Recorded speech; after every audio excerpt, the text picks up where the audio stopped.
que fazem parte aí da família Educação com Evidências, que a gente agora vai estar transmitindo as lives pelo YouTube simultaneamente, tá bom?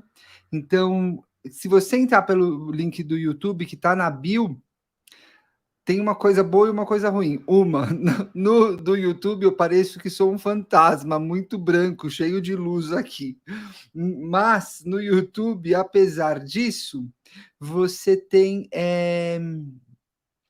os slides, porque agora as lives serão mini aulas. Então, se você acompanhar todos os dias, vai ter uma sequência. Agora eu vou falar de hipóteses silábicas e de testes de instrumentos padronizados para avaliar a leitura da criança, a leitura e a escrita, né, consequentemente. Então, vai ser muito mais fácil você acompanhar como uma aula totalmente gratuita pela internet, se você entrar pelo link do YouTube, tá bom? E aí não vai mais ficar gravado aqui no Instagram. A vantagem é que no Instagram eu estarei sempre com filtro, então estarei assim bronzeado, tá certo? Mas no YouTube, olha eu gaguejando aqui, no YouTube a gente vai estar com mais recursos, vai ser melhor para você acompanhar, tá certo? E aí você também vai poder ter um gostinho de como vão ser as aulas, porque muita gente grava como dá para gravar, né? Ó, o Wilson já colocou aqui, ó. O Wilson está na Educação com Evidência, gente, ele já colocou o link do YouTube. Eu vi que já 2 pessoas já entraram, né?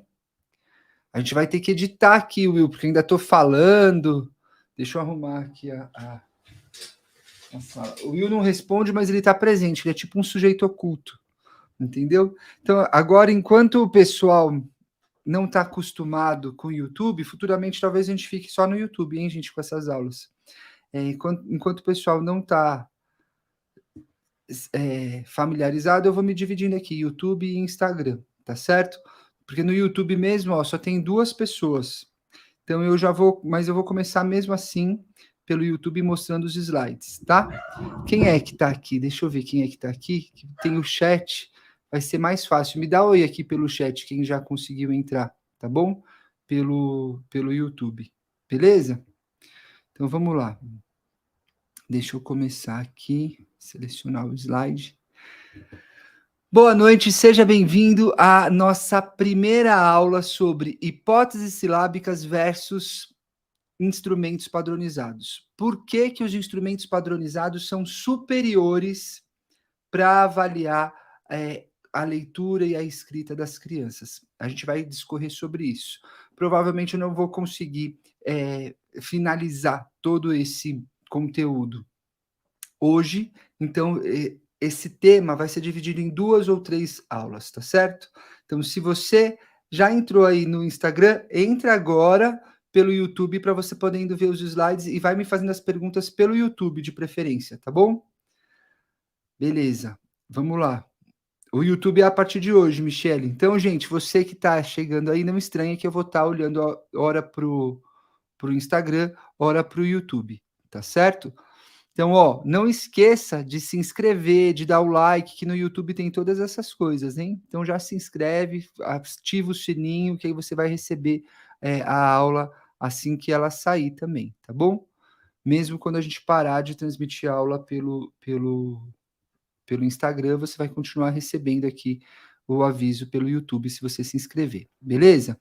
Esse tema aqui, talvez, Wilson, estou aqui pensando, talvez valha a pena a gente deixar aqui no Instagram, porque é um tema bastante polêmico. Tudo bom, Cris? A Cris entrou aqui no Instagram. Roseli, boa noite, pessoal. Boa noite, tá? Se hoje eu não conseguir interagir muito aqui pelo Instagram, vocês já sabem qual é o motivo, né?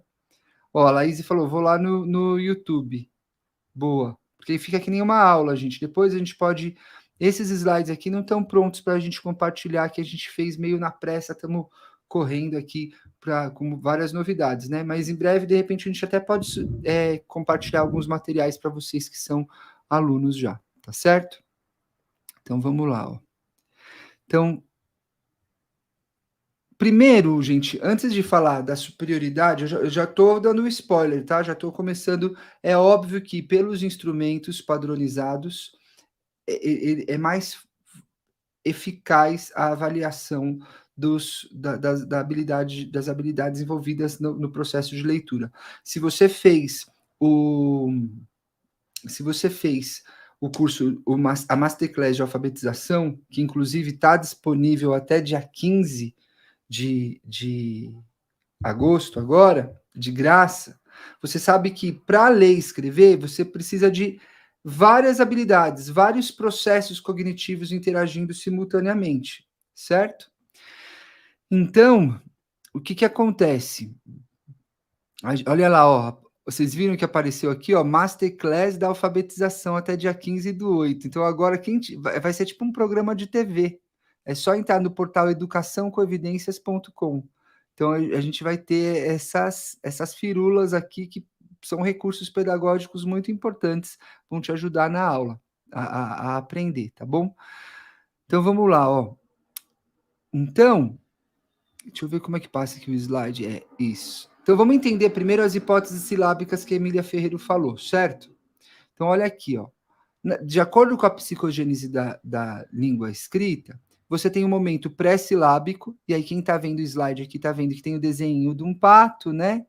E aí depois ela fala da fase da garatuja, e no pré-silábico, a criança, por exemplo, escreve formiga pequenininho e leão escreve muito grande, ou escreve formiga com pouquinhas letras e leão escreve com várias letras, porque ela acha que, porque o leão é muito grande, então deve ter letras maiores, né? Ela faz uma analogia, e de fato a escrita ela não é análoga, tá certo? Então, o que acontece aqui, ó? Depois do pré-silábico, que de fato não é nenhuma leitura, outros modelos vão apresentar essa fase como uma fase de pré-leitura, tá? É uma pseudo-leitura. Você tem o nível do silábico, que é quando, por exemplo, para a palavra pato, ela coloca duas letras. Ela coloca o P e o T, ela coloca o A e o O. Na rede que eu trabalhava, tinha silábico com valor e silábico sem valor. Se ela coloca o silábico com valor, é porque ela vai colocar ou o P e o T, ou o A e o O, ou o P e o O, vai variar, tá bom? Se é silábico sem valor, ela só vai contar pato e vai colocar lá duas letrinhas aleatórias, sei lá, M e L, as letras que ela conhece, tá certo? E aí tem o silábico alfabético, né? Que é quando ela começa já, tá faltando uma letrinha ou outra. Então, por exemplo, no caso da palavra pato, ela consegue fazer pá e o to, ela só acha o T. Ou ela coloca o p, né? O P e coloca o resto do to. Tá faltando uma letrinha ou outra, ela tá quase alfabética. Porque alfabético seria o último momento, que é quando ela lê pato e escreve pato, tá bom? Então, o que acontece? Na rede que eu estava, esse método, embora ele não está errado, de fato a criança passa mesmo por essas fases, né? Chega uma hora, qual que é a grande questão? Não é tanto as hipóteses de escrita, porque outros modelos falam questões parecidas. Mas não dá para você saber como a criança está pensando se você só tem as hipóteses da escrita. Por quê? E aí eu vou pedir aqui, ó, corta para mim. Tem uma coisa, gente, que vai entrar agora aqui no slide que é muito, muito importante. Você que está me vendo aqui no Instagram, eu estou olhando agora aqui para o pessoal que está no YouTube, porque vai entrar um slide muito importante. E aí você vai ver que o problema do método global é porque, embora a Emília Ferreira observa como a criança, as hipóteses que ela levanta, e quando a gente está na faculdade de pedagogia, a gente fica maravilhado de ver que isso é real, porque é real, a criança passa por essas fases, né? Para por aí os acertos do método global de alfabetização, porque ele parte de um pressuposto, né, teórico equivocado. Parte do pressuposto de que o professor é simplesmente o mediador. parte do pressuposto que o professor pode ir no mediando e que naturalmente a criança vai chegar a ser alfabetizada. Quem fez a Masterclass sabe que aprender a falar, aprender a compreender a linguagem é natural. Está lá até inclusive no e-book que você ganhou de graça. Mas aprender a ler e escrever não é natural. Precisa de um ensino explícito. E aí, o método global, ele, por achar que é algo mais espontâneo e que o professor é só o mediador, ele não vai transmitir o conhecimento, ele vai mediar a criança a construir o conhecimento. Por partir desse pressuposto, você não sabe o que fazer com as hipóteses silábicas, tá? E aí tem duas coisas que acontecem que a hipótese silábica não te ajuda tanto, porque se você já está há alguns anos na escola, você sabe que às vezes você coloca lá o menino, ele está como alfabético, aí depois na semana seguinte ele está como silábico alfabético. Depois ele está, às vezes ele está silábico alfabético, às vezes ele está alfabético. Por que isso acontece? Por que um menino que na sondagem parecia estar alfabético, vocês podem colocar as perguntas no YouTube, tá, gente? Que eu vou vendo aqui, tá certo? Por que um menino que parecia estar alfabético, ele, de repente, ele regride? Ou no dia a dia você vê que ele está regredindo, tá certo? Por que isso acontece? Eu vou te explicar. Então, se você não está nos slides, vá lá para o slide que vai aparecer um slide importantíssimo agora. Qual que é o problema? O problema é que a sondagem não leva em conta importantes características psicolinguísticas que interferem no reconhecimento das palavras, como o tamanho da palavra, a frequência e a regularidade. Então, vamos lá. O tamanho da palavra, gente. O tamanho da palavra, até que quando eu fazia a sondagem, você pensa nisso também, né? Você fala lá, você dá uma palavra trissílaba, uma palavra dissílaba, uma palavra monossílaba, uma palavra monossílaba, né? Se não me engano, assim. Polissílaba, trissílaba, dissílaba, uma monossílaba e uma frasezinha. Era assim que eu fazia a sondagem. Só que olha a questão. Por que você precisa entender como que o cérebro aprende? Porque olha só, quem está aqui no Instagram, eu estou lá no YouTube, tá? Por isso estou olhando para lá agora. O tamanho da palavra impacta, porque uma coisa é eu ler bola, outra coisa é eu ler bailarina. Então, o tamanho da palavra demanda mais da memória de trabalho. Então, é mais difícil ler palavras grandes. Tá bom? Só que, por exemplo, a palavra baleia é maior que a palavra, sei lá, pode ser maior que a palavra. Fala uma palavra que não é tão rara, tão frequente. Ela pode ser maior do que uma palavra, sei lá, juré. Inventei uma palavra, tá bom? Baleia é maior do que juré. Só que juré é uma palavra inventada, você nunca viu, ela é pouco frequente. Então, embora baleia seja maior do que juré, ela é tão rara que você nunca ouviu. Eu acabei de inventar. Então, se você está no início da alfabetização, talvez você acerte baleia, mas não acerta juré. Porque juré, embora seja pequena, é uma palavra rara. Tá? Ou, por exemplo, maxi. Talvez maxi, porque aparece nos desenhos, embora seja uma palavra irregular por causa do X, a criança reconhece, porque ela viu no Maximus, ela viu em algum outro lugar, porque é mais frequente. Então, olha aqui, essas três características que você vê aqui destacado em verde no slide, o tamanho, a frequência e a regularidade, elas estão interagindo. Então, o tamanho é o número de letras, o número de sílabas.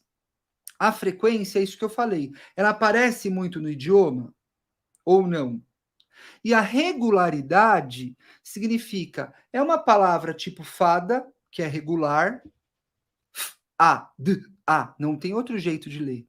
Ou é uma palavra irregular, como a palavra táxi, por exemplo. Ou essa palavra maxi, que eu disse. Como que é essa palavra? Ela é mais regular ou mais irregular? Quanto mais regular, mais fácil de decodificar. Agora, quando é irregular, táxi, por exemplo, eu posso decodificar como? Eu posso falar taxi, eu posso falar taxi, eu posso falar táxi. Quer ver uma outra letra que na leitura ela depende de uma regra? Se a palavra depende de uma regra, fica também mais difícil de você reconhecer, principalmente se você está no início da alfabetização. Tá? Quem está chegando agora, gente, a gente está com os slides no YouTube. Agora a gente tem um canal do YouTube de Educação com Evidências. Então se inscreva e vai deixando os seus comentários ali, tá bom? Já já eu vou ver as perguntas. Will, você pode, caso eu tenha perdido alguma pergunta interessante, você pode escrever para mim, fulana de tal, e aí eu leio o seu recado aqui, tá bom? Caso você queira chamar a minha atenção para alguma coisa. Ou coloca como um banner a pergunta, vai entrando aí, beleza?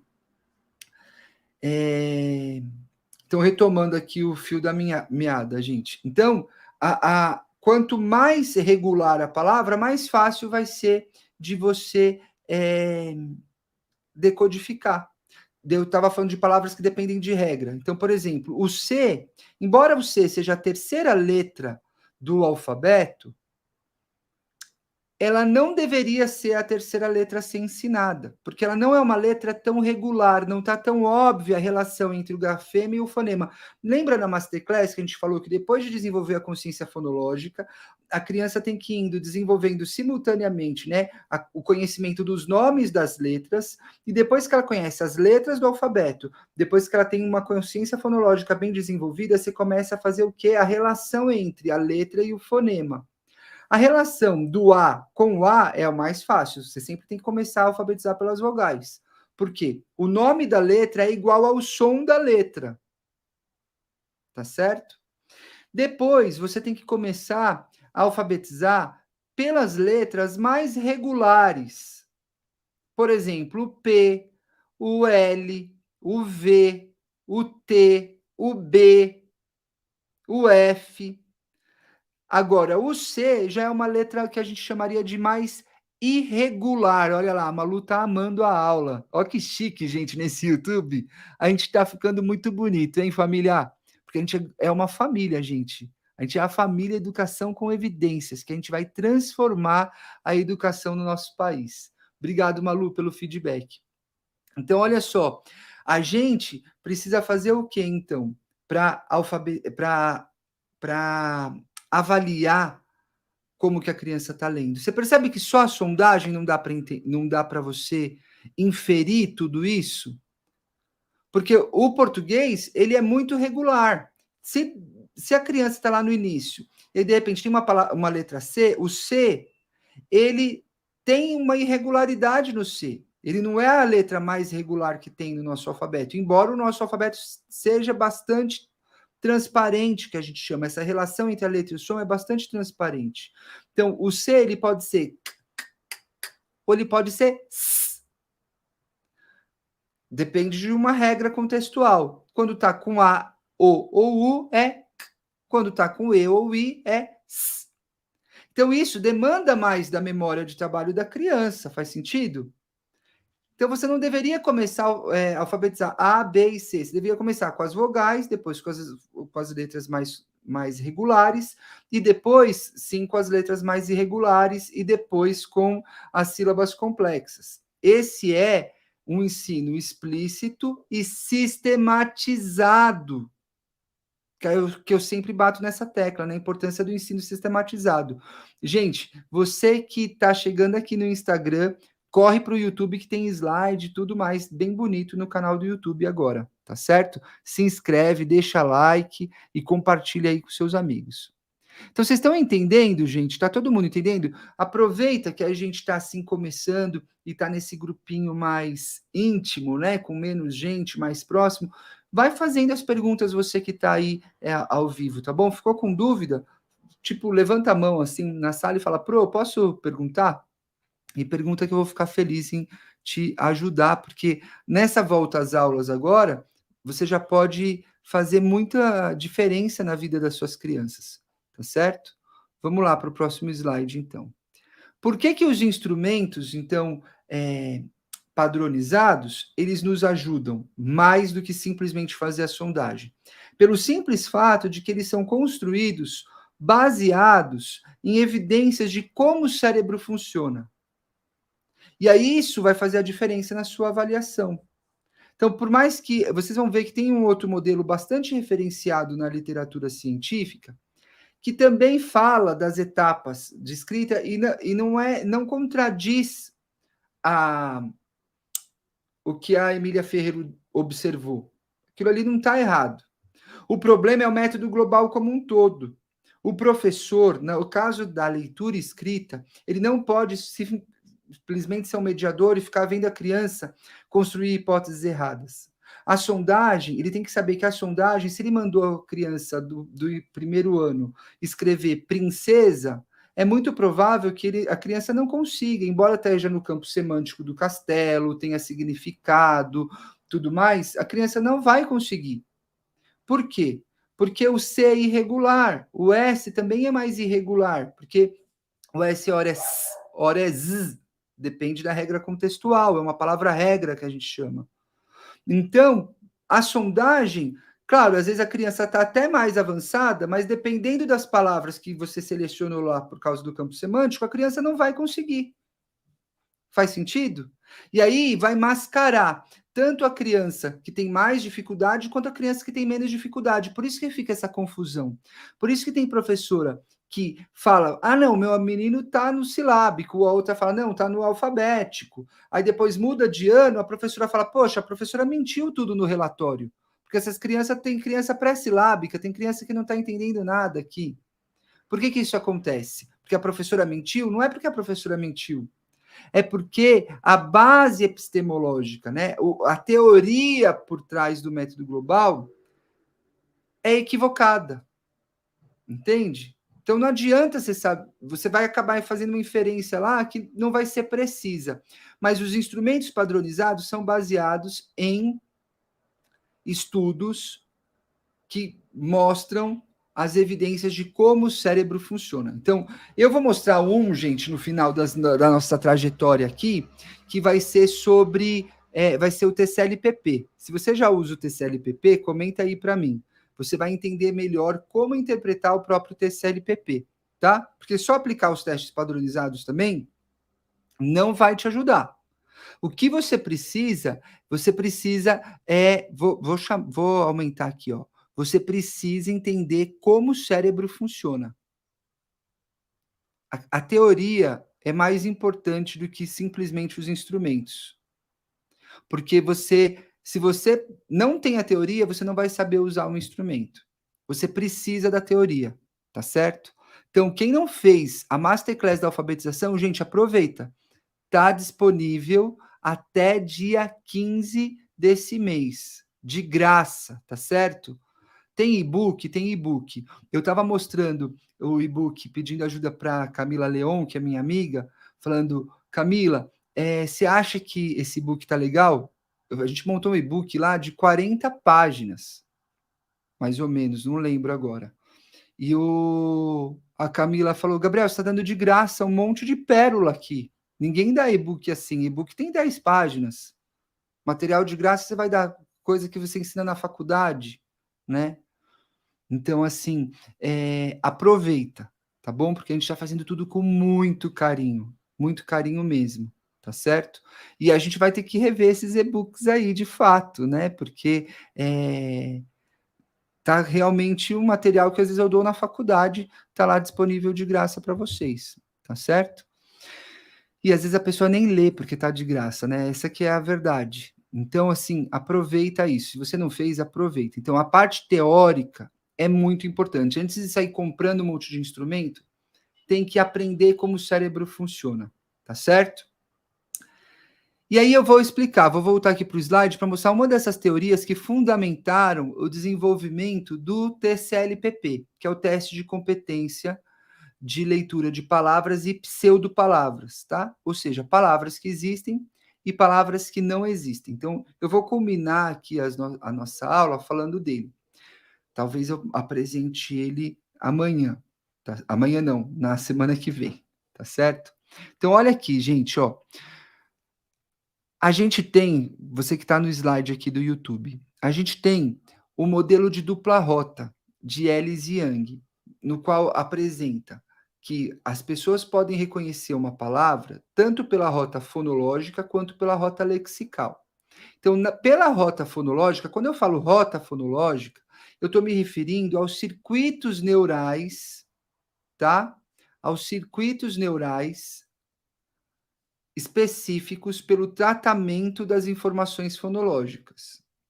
Quando eu falo rota lexical, eu estou falando dos circuitos neurais responsáveis pelo armazenamento das formas ortográficas. Eu estou falando da memória de longo prazo, tá certo? Então, quando eu leio uma palavra pela primeira vez, eu não tenho como ler pela rota lexical, porque a rota lexical é onde estão armazenadas as palavras que eu já conheço, que eu já li algumas vezes, para eu memorizar elas, tá? Palavra nova eu só posso ler pela rota fonológica. Agora, pela rota fonológica, eu não consigo ler palavras como táxi, que são palavras irregulares. Porque se eu ler pela rota fonológica a palavra táxi, eu vou ler como a, sh, i. Eu vou ler taxi. Precisa que alguém me diga, olha, embora esteja escrito com x, não se lê taxi, se lê táxi. A mesma coisa, a palavra, por exemplo, casa. Se eu ler exclusivamente pela rota fonológica, eu vou ler caça, porque é S com A, sa. S com A, sa. Só que, se alguém, um bom professor, me disse que tem uma regra, que o S no meio das vogais muda a correspondência do som dele, então fica z, eu vou conseguir ler casa. Então eu preciso também aí da questão dos circuitos neurais responsável pela questão das regras ortográficas. Eu só consigo ler corretamente essa palavra pela rota lexical também, tá certo? As evidências de que a rota fonológica e a rota lexical são circuitos neurais que eles estão juntos, trabalham juntos, mas eles são especializados ao mesmo tempo, cada circuito é especializado. As evidências mais contundentes a respeito dessa hipótese estão os pacientes com lesão, porque alguns pacientes com lesão, eles deixam, a depender do local que eles lesionaram, eles não conseguem mais ler palavras novas. Lembra que eu falei que as palavras novas são lidas pela rota fonológica? Somente pela rota fonológica? Porque não tem como você estar armazenado.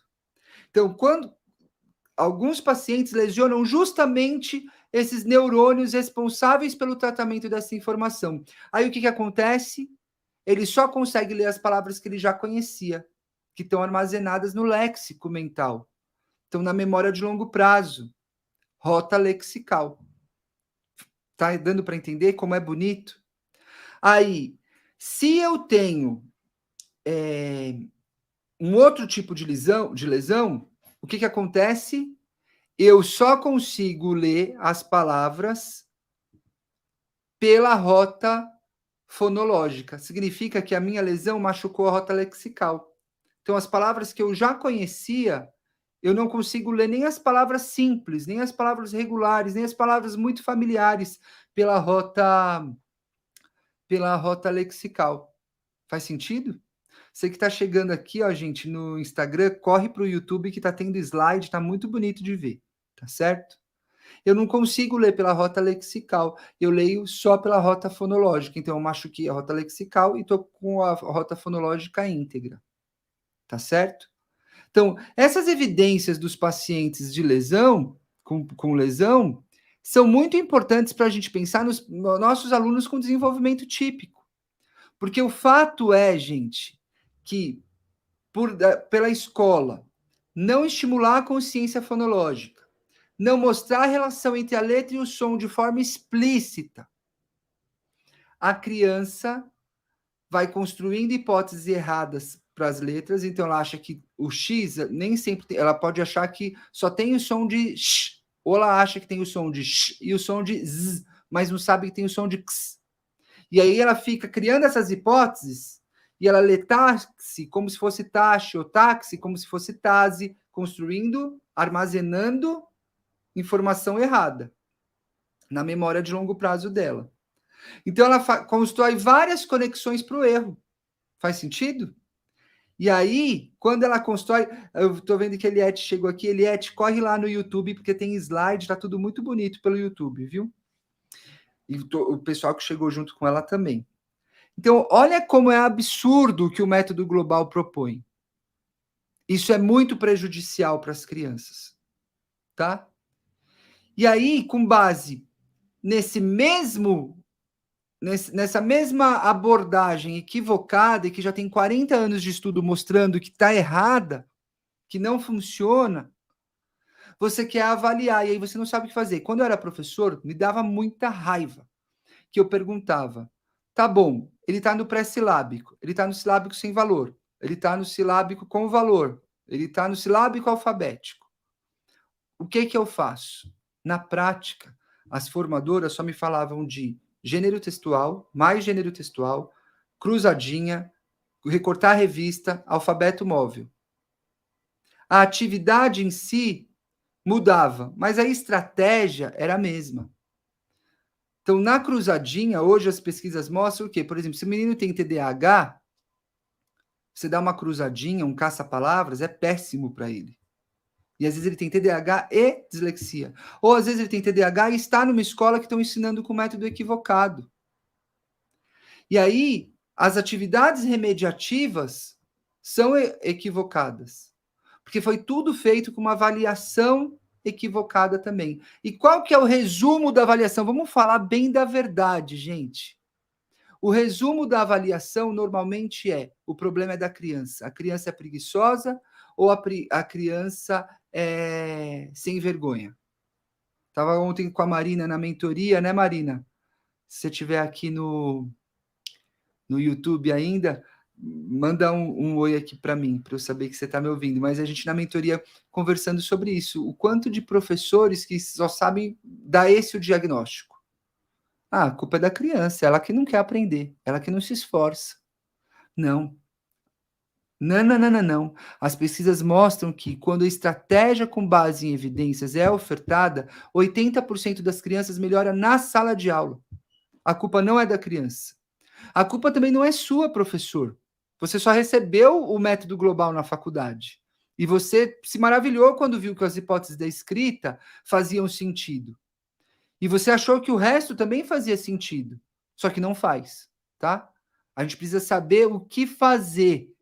Tô certo ou tô errado, Marina? A gente precisa saber o que fazer com as crianças. E para saber o que fazer, você precisa entender como o cérebro aprende. E aí, vai lá participar do curso da Masterclass da Alfabetização, que vão ser 3 horas dividindo, né, entre aula, checagem de atividade e leituras, que vai te ajudar a aprender como o cérebro aprende, tá certo?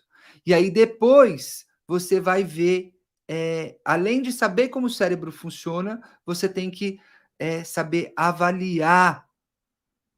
Como eu avalio essas crianças? Para saber qual intervenção colocar. Tenho que avaliar. A Michele fez uma pergunta aqui importante. Devo corrigir a criança que escreve errado? Com certeza, Mi.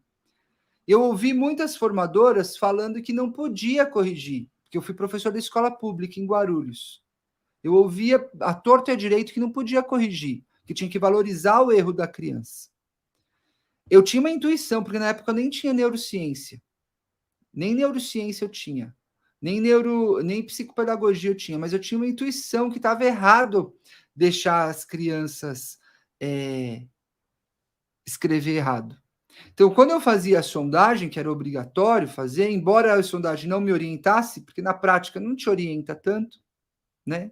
Você dá o mesmo remédio para todo mundo, que é gênero textual, cruzadinha, recortar palavra, caçar palavras. Você continua na mesma estratégia, na mesma tecla, né? Então, apesar disso, eu aplicava então a sondagem e o que acontecia? Eu mostrava para a criança o jeito certo de escrever. Não deixava ela voltar para a cadeira dela sem saber o jeito certo. Então, se você alfabetizar com um método simples, sistemático, que leva em consideração essas características psicolinguísticas que eu falei no começo da aula, tamanho, regularidade e frequência das palavras, a criança não vai construir hipóteses erradas. Ela vai construir hipóteses certas, desde o começo. Você vai indo dentro do desenvolvimento dentro da zona de desenvolvimento proximal, como Vygotsky falava. E aí, em cerca de 3 a 6 meses, algumas crianças, em 2, 3 meses, já estão alfabetizadas. Primeiro ano, tá? Chegou lá em junho, janeiro, fevereiro, março, abril, maio, junho, você está com a maioria da sala lendo e escrevendo pequenos textos de uma frase, né? Com autonomia. Faz sentido? Pessoal, o Júnior chegou aqui também e eu aprendi com você, Júnior, a fazer o canal do YouTube, hein? Aí, quem tiver entrando agora, vai lá para o YouTube que tem slide, tá bem mais fácil de acompanhar a aula, tá certo? Então, vocês entenderam, gente, esse modelo que eu estou mostrando aqui no slide? Do modelo de dupla rota? Anota no seu caderno. Se você estiver fazendo com caderno, estiver anotando, depois tira print, marca nos stories. Vamos fazer essa família Educação com Evidências crescer, tá certo? E aí a propaganda é a alma do negócio, né? Então você marca a gente, fala o que você está achando da aula. Olha aqui, a Lana está falando aqui no YouTube, aula maravilhosa. A Lana está sempre dando apoio, sempre compartilhando. Vamos junto, gente, porque eu acho assim, hoje eu estava orando e eu estava orando assim, estou muito empolgado com a coisa da educação com evidências, né? Porque o Wilson, ele é muito dedicado, ele é muito excelente. Então, sonho que se sonha junto se torna realidade no outro. E aí eu estava orando assim, pensando, Deus, mas onde eu quero chegar, sabe? E a gente conversou disso na Masterclass também, né? Na verdade, não tem nenhum lugar para chegar. A gente já chegou, né? Eu já sou bem-sucedido, independente do que vier a ser a educação com evidências. Porque o sucesso está no quanto eu consigo passar um conhecimento verdadeiro para você que vai transformar a vida dos seus alunos, assim como transformou a vida dos meus alunos. Faz sentido? O sucesso está quando eu junto com o Wilson e oro para que, assim como eu gosto muito desse verso do Antigo Testamento, que fala assim, que dos céus é destilado a justiça de Deus. Destilado, gente, são gotinhas, você vai sorvendo a justiça de Deus. Eu quero ser uma gota dessa justiça que um dia vai cobrir toda a terra, né? E você é outra gota. E acho que o sucesso está nisso, né? Então, assim, obrigado, Lana, por você também sonhar junto com a gente, por você estar sempre incentivando. Laís, a Michelle até me emocionou quando comprou logo o Premium. A gente achou que não ia vender o Premium, porque vai ser uma trabalheira fazer tanta, como é que chama? Mentoria individual, né? Mas vai ser um prazer também. A mentoria ontem com a Marina, foi tão especial. Foi tão especial fazer a mentoria com a Marina. Eu vou ficar no pé da Marina, até que ela faça mestrado, cara. Eu tô conseguindo, eu já consegui 3 das mentorias, duas já estão no mestrado, 4, na verdade, 2 já estão no mestrado, e 2 estão a caminho de ir para o mestrado. Sabe por quê, gente? Porque se hoje você está transformando a vida de uma criança, de 30 crianças na sua sala, se você faz um mestrado, se você ganha legitimidade, autoridade, Deus pode te usar para mudar uma secretaria de educação, para mudar uma escola, ser diretora, ser coordenadora de uma escola, Por isso, eu não sei se a Eliette está me ouvindo aqui ainda. Por isso que, eu acredito muito na Eliette, nas amigas dela. Porque elas estão num lugar de influência. Num lugar onde está todo mundo com o ouvido fechado para as evidências de validade, elas estão dispostas a repensar o pensado. Porque eu sei, gente, que é difícil você ouvir anos na faculdade a respeito do método global, você dedica horas e horas, dias e dias, meses e meses, e aí você não... E aí, de repente, vem alguém e fala para você que aquilo está errado. Mas não sou eu, Gabriel, que estou te falando, tá? São 40 anos de estudo comprovando que o método global não é bom, tá certo? A Michele e a Malu estão falando aqui que o sonho delas é fazer mestrado. Então, deixa comigo. A Michele já tem mentoria comigo já, então eu já vou pegar no pé de vocês para isso, para vocês fazerem mestrado e para a gente poder influenciar mais e mais. Deixa eu ver uma outra pergunta que a Malu fez. Por isso a escrita espontânea não faz sentido? Porque a criança vai aprender a escrever errado? Exato, Malu. Você não precisa ser o gênio da neurociência. Não precisava eu ter vindo falar. Talvez você já tinha suspeitado que não fazia sentido. Mas tá a sua diretora, a coordenadora, tá na formação da rede, tá todo mundo falando para você que você tem que deixar o menino escrever errado, você acaba deixando. Fica uma coisa assim, você fica inseguro. Por isso que eu falo, não, a culpa não é do professor, tá? Você não tem que desconfiar da sua capacidade enquanto professor. Você tem que desconfiar do instrumento, das ferramentas que colocaram na sua mão, tá? Então aqui, ó, a Marina tá falando, a mentoria vale muito a pena, quem puder faça. Marina, você é linda, obrigado, coração. Você, gente, que tá aqui, ó, chegando aqui no Instagram, corre pro YouTube que tá muito chique. Aparece a foto de vocês, a pergunta, tá muito bonito, tá bom? Vamos lá, ó. Vamos seguir? Então, gente, eu finalizei aqui eu falei hoje, na aula de hoje, ó, eu falei o porquê que as hipóteses silábicas, embora não estejam erradas, de fato, a Emília Ferreira descreve as fases direitinho, mas o porquê a sondagem das hipóteses não te orienta tanto a como intervir, tá? E agora eu comecei a falar o porquê os instrumentos padronizados são mais efetivos, são mais eficazes, tá certo? Um dos motivos é a questão do fundamento teórico deles. E eu prometi para vocês que eu vou ensinar a interpretar os dados do TCLPP, que é o teste de compreensão de leitura de palavras e pseudopalavras. Não vai dar para falar disso, porque hoje eu me detive em falar do modelo de dupla rota, tá? Que está aí no slide. Na próxima aula, eu vou falar para vocês do modelo de estratégias de leitura de Utah Frith, tá? A Frith, ela fala de umas estratégias das etapas semelhante ao que a Emília Ferreiro fala, tá certo? E aí, entendendo essas duas abordagens, esses dois modelos de como o cérebro reconhece as palavras, entendendo bem isso, vai ficar mais fácil você interpretar os dados do TCLPP. E aí eu te aconselho, se inscreva no YouTube, porque aqui eu já estou testando aqui com vocês um pouco como vai ser o curso de avaliação. Então, no curso de avaliação, eu vou interagir mais com vocês. E aí vai ser necessário essa questão de você poder ver os slides, para você conseguir entender o que eu estou falando, tá certo? Eu espero que se você tenha tido que ficar aqui na live o tempo inteiro, que você tenha conseguido acompanhar o raciocínio tão bem quanto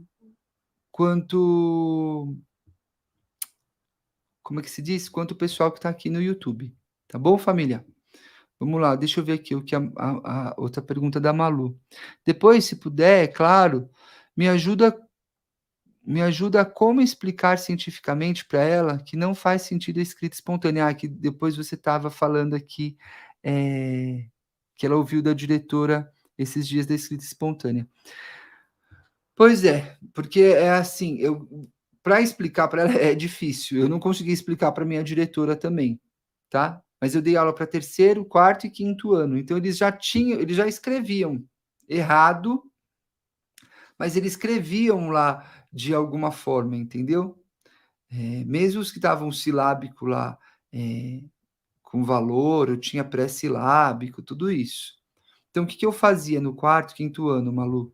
Eu pedia para eu muito das provas, muito das atividades, para quem era pré-silábico no quinto ano, eu não pedia para escrever, eu fazia oralmente, tá certo? E quando eu pedia para eles escreverem? Nas atividades no modelo do RTI que eu fui aplicando.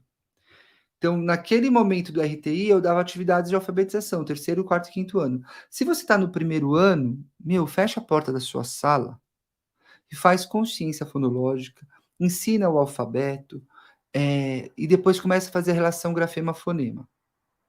Trabalha com a parlenda, essas coisas, na oralidade, porque a parlenda tem princesa, a parlenda tem sapo, que é uma palavra regular, pequena e frequente, tá? Mas se você ainda não mostrou a relação do S com o som S, mesmo sapo a criança pode falhar, tá bom? Então aí você tem que fazer o quê? Adota algum método. Tem o método das boquinhas, tem o método fônico, tem o método da BD. Pega um método desses aí, que eu ia falar xeroca, porque é osso, né? Você ser professor, você tem que comprar 35 livros para todo mundo. Eu sou contra a pirataria, mas falando bem da verdade, como que você vai comprar 35 livros para as crianças?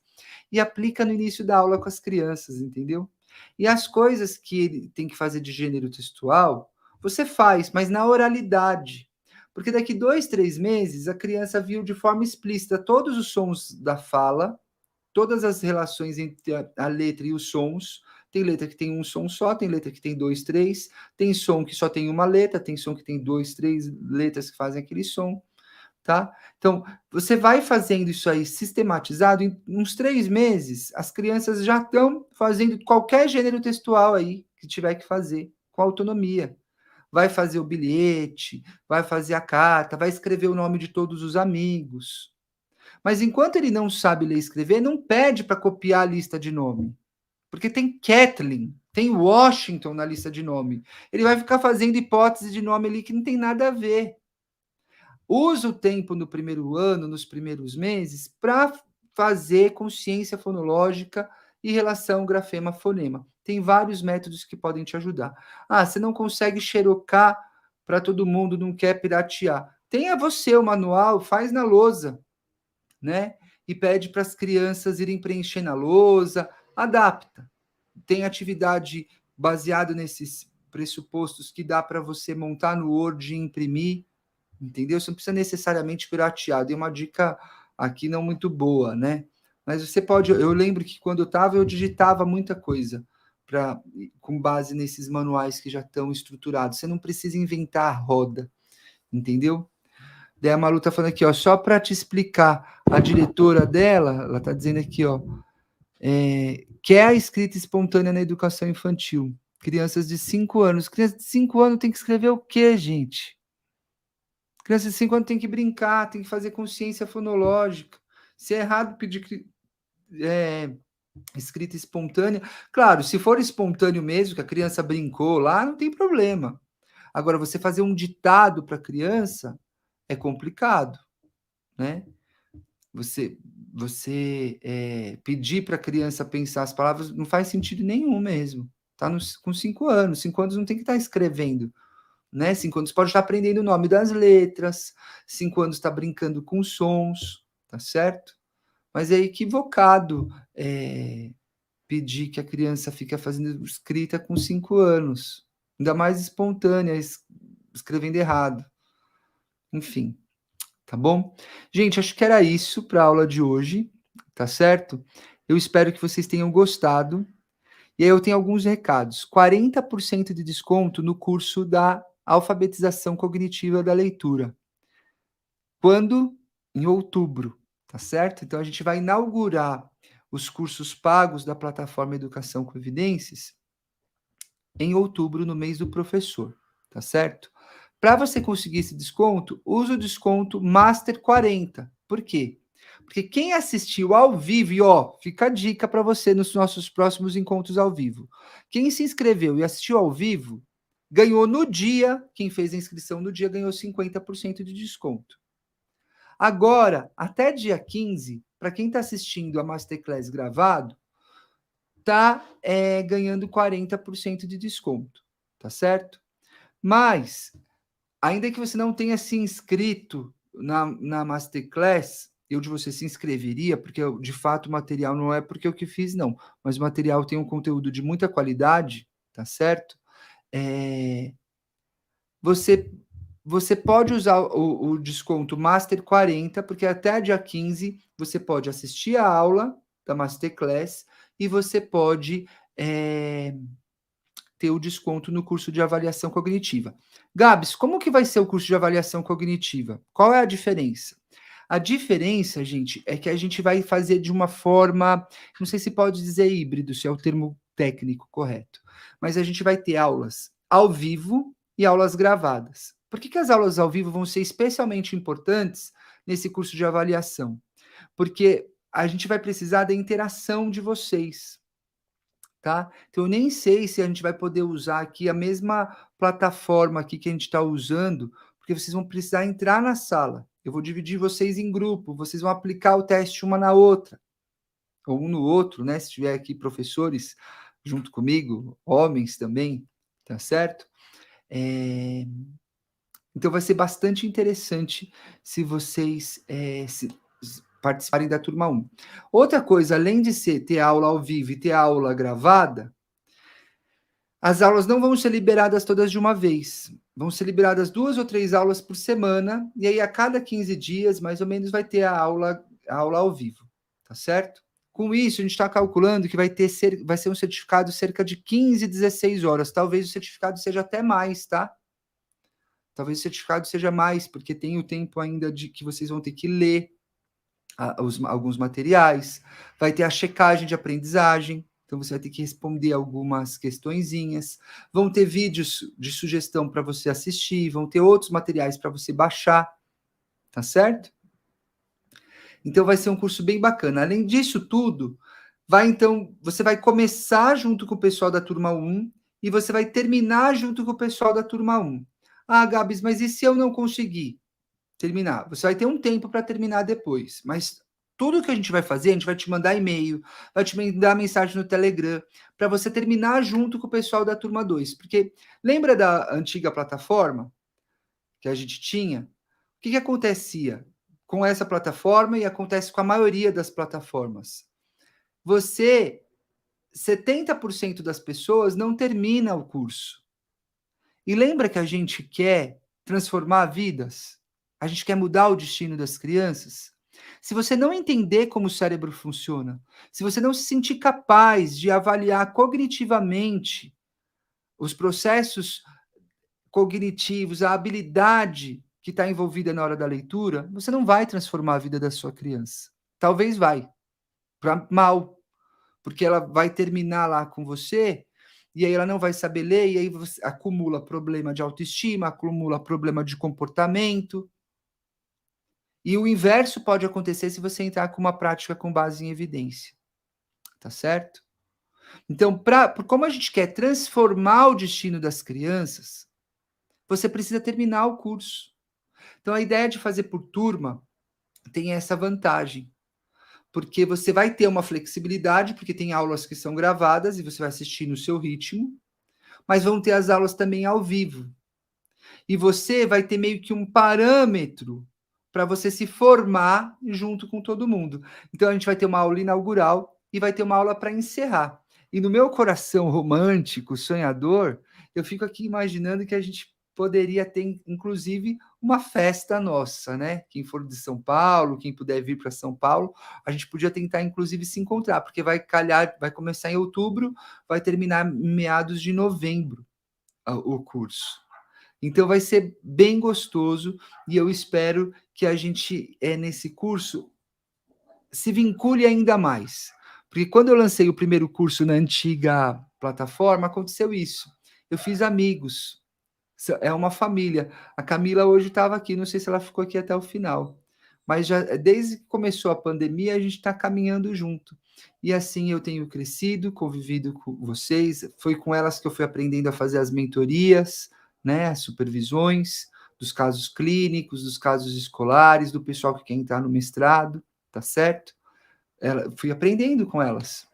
E eu vejo elas crescendo também num raciocínio mais científico, sabe, num olhar mais crítico, não só para a educação, mas para os artigos científicos também, porque a minha intenção, gente, não é vender uma coisa fácil para vocês, não. A minha intenção é que quando você chegar no mestrado, você esteja mais preparado do que eu estive quando eu cheguei no mestrado. Então, é ensinar você, inclusive, a ter um senso crítico em relação ao próprio artigo científico, porque não é tudo que se diz ciência que, de fato, é uma boa evidência. E você precisa aprender a julgar, a analisar quais são as melhores evidências para você aplicar na sua vida. Isso é bom, é um crescimento pessoal. Estudar é um crescimento pessoal, gente. A Michelle está falando aqui, ó, super animada para outubro. Sensacional, ó. Nem na faculdade tive um material como esse. Que legal, me fico muito feliz com esse feedback, porque a gente está fazendo tudo isso de fato com muita oração, com muita dedicação, tá certo? Ó, a Marina aqui, ó. Amei a aula aqui. Parabéns, Gabi e Wilson. Obrigado, gente. Que bom que vocês gostaram. Então é isso, acho que eu dei todos os recados. Wilson, se eu esqueci algum recado, você fala, por favor, para aqui, escreve aqui para mim algum recado, mas acho que eu lembrei de todos, né? Acho que é isso, tá certo? Quem puder, gente, tirar print quando tiver navegando na plataforma, lendo algum texto do blog que a gente colocou, se você tiver baixando a atividade de fluência, aquela atividade, gente, pouquíssimas pessoas têm. Eu desenvolvi aqui aquela atividade aqui, inspirado em uma atividade que eu vi nos Estados Unidos. E eu vejo pouquíssima gente falar de fluência aqui no Brasil. Pode fazer uma super diferença na sua prática, se você aprender a lidar com a fluência, a intervir em fluência, tá certo? Então, dá uma olhadinha lá, baixa isso. Na Masterclass, além desses materiais, tem o TED Talk para você assistir também, sensacional, de um grupo de pesquisadores americanos que estudam a primeira infância.